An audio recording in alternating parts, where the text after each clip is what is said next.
Last week marked the 4-year anniversary of the night that my best friend's husband chose to take his own life. And as often happens after that night, there are many conversations about, did we miss anything?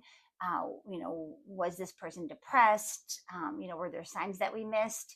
And, it's just to kind of absolve our own survivor's guilt, I guess, if you will, as we deal with the fallout and with their actions. Hi, my name is K.A. Bloch, and I'm the award winning author and poet of 4 books that consist of poetry and prose.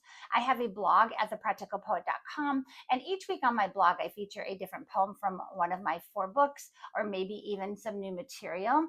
And the poem that I'm featuring this week comes from my 3rd book called Gather Seeds of Hope.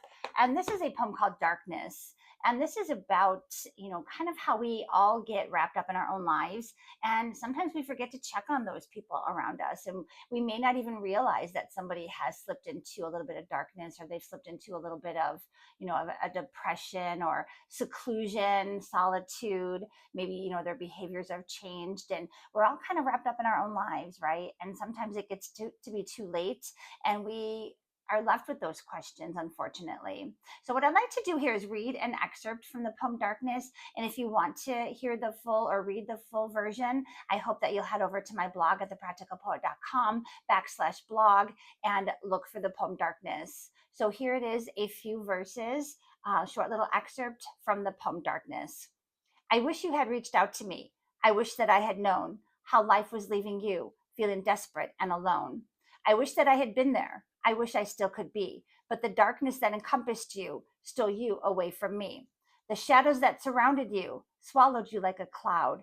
I wish that you had said something or shouted it out loud.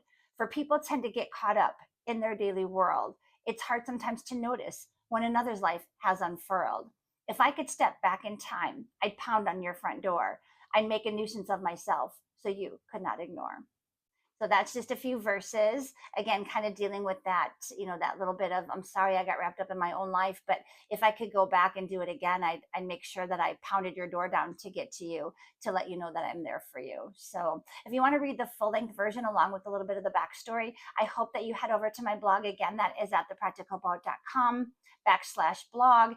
And the poem is called Darkness. And there is also a books tab with links to all my books, including Gather Seeds of Hope, which is the book that features this poem Darkness. So thanks so much. And, go check on those people that you are wondering about, and, wondering if they're doing okay. Just throw them a text, a phone call. Doesn't take much, but, try to be there for each other. Thanks. Bye.